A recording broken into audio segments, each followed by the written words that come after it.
To my clients, I offer faithfulness, competence, diligence, and good judgment. I will strive to represent you as I would want to be represented and be worthy of your trust. To the opposing parties and their counsel, I offer fairness, integrity, and civility. I will seek reconciliation, and if we fail, I will strive to make our dispute a dignified one. To the courts and other tribunals, and to those who assist them, I offer respect, candor, and courtesy. I will strive to do honor to the search for justice. To my colleagues in the practice of law, I offer concern for your welfare. I will strive to make our association a professional friendship. To the profession, I offer assistance. I will strive to keep our business a profession and our profession a calling in the spirit of public service. To the public and our system of justice, I offer service. I will strive to improve the law and our legal system, to make the law and our legal system available to all, and to seek the common good through the representation of my clients. A Lawyer's Creed. Hello, I'm Hugh Thompson, Chief Justice of Georgia, and I welcome you to this celebration of the Chief Justice's Commission on Professionalism. The Chief Justice's Commission has been around for a number of years now, but its mission today is the same as it was when it began: to support and encourage lawyers to exercise the highest level of professional integrity in their relationship with their clients, other lawyers, the courts, and the public, and to further the obligations to improve the law and the legal system and to ensure access to that system. All of those are key components in what I believe to be a very viable and a very energetic opportunity for all attorneys to aim for and seek the very highest level of competence, aim for and seek the very highest level of service to their clients, to the courts, and to their state. I just want to congratulate the Commission on Professionalism for raising the awareness of the need for greater ethics and professionalism among the lawyers in this state. We are, as you all know, we're the first in the nation to tackle this problem through this kind of commission. There have been many commissions throughout the United States that have followed in our suit, so as is typically the case, Georgia was the front runner, and we've done a wonderful job, and I wish all of us another very good and productive 20 more years.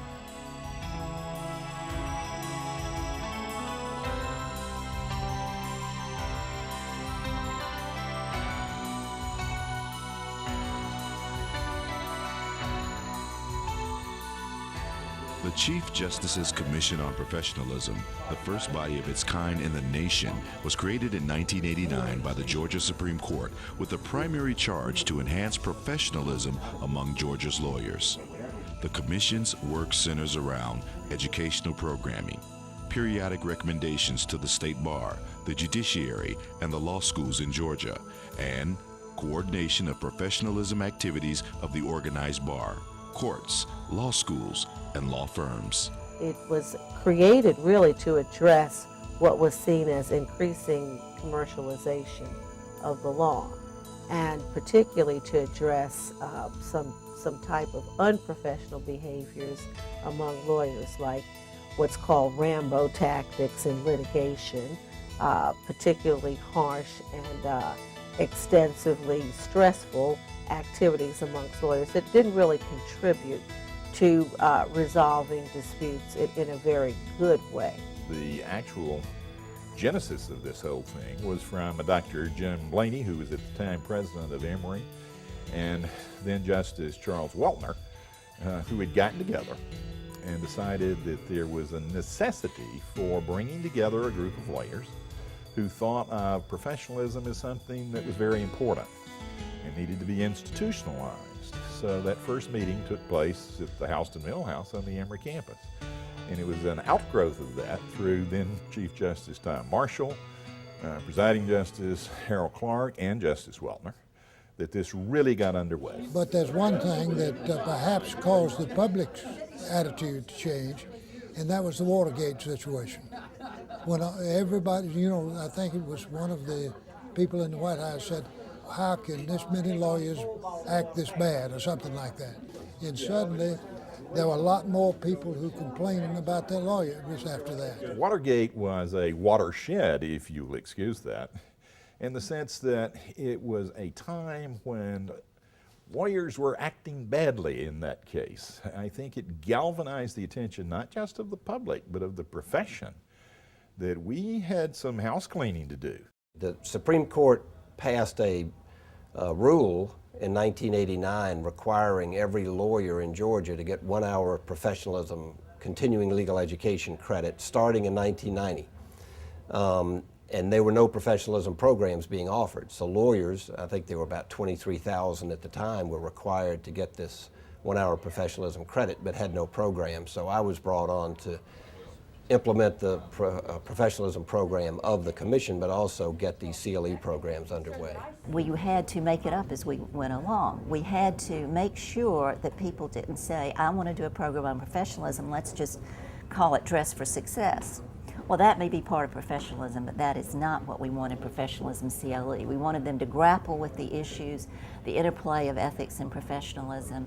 We wanted them to have scenarios that they could discuss, hypotheticals that they could discuss. That led to the production of a number of, at that time, video-based, now they've been converted to DVD-based programs where lawyers are shown a scenario of interaction between a lawyer and client, a lawyer and judge, lawyer and lawyer.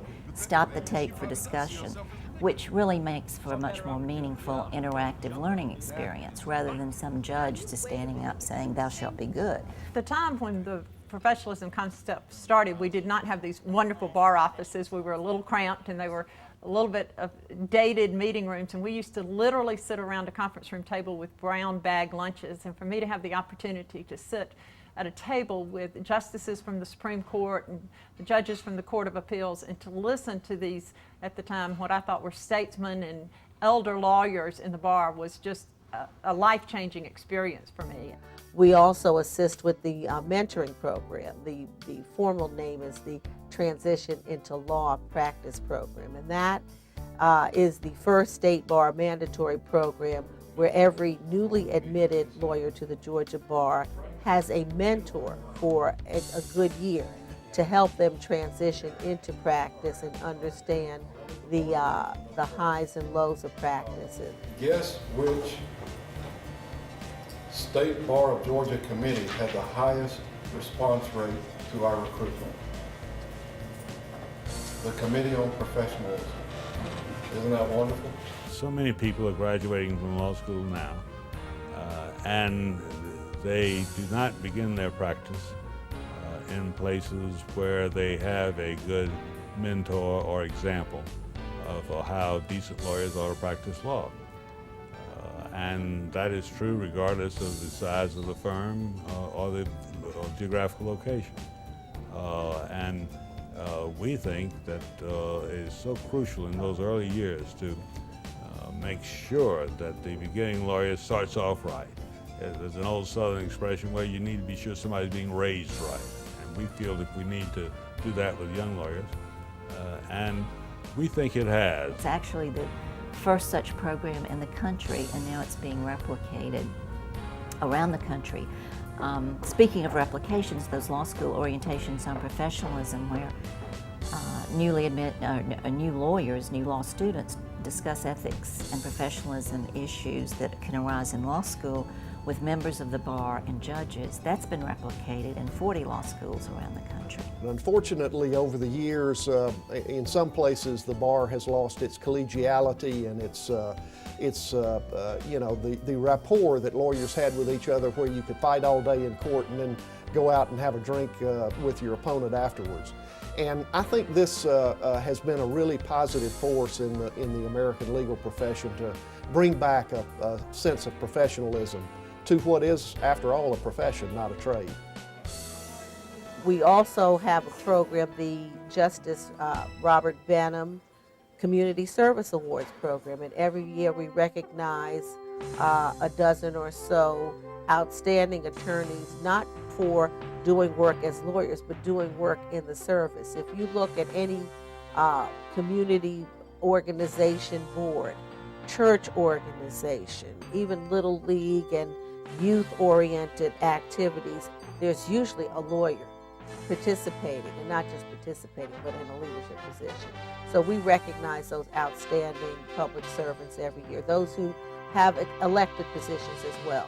One of Georgia's greatest statesmen, Judge Griffin Bell, is represented tonight by his son, Griffin Bell Jr., and his grandson, Griffin Bell III, both Atlanta lawyers, who will accept this award on his behalf. This commission sets a good example. I was always taught by my dad that if you're a good lawyer, the money will come as a natural consequence. Don't focus on the money, focus on the service. He always believed that the legal profession was just that, a profession, and the difference between a profession and other businesses is you have to serve. It's a time to serve, and that implies that you do a lot of things without regard to money.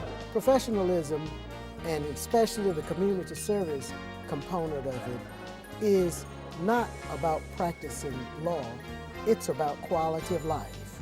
Quality of life for our community and quality of life for our lawyers. And that can be experienced best when you are serving your fellow citizens. Just by encouraging lawyers to remember that we are a profession and we have a higher calling, and it's a community obligation to see that members of the community are taken care of and that the public good is served. We have a justice system that should work for all, that should include all, and I think the Professionalism Commission reinforces that mission and that obligation. It really feels like it was just a few weeks ago that this whole thing started, and a lot of the people who helped get it started, Justice Weltner, Justice Marshall, Gus Cleveland, have now passed away, and it's really sad they're not here to see this, but I think they knew before they left us that this was going to be a very successful effort and something they could be quite proud of. It's not a thing that you can test like you can crank the shaft of your automobile.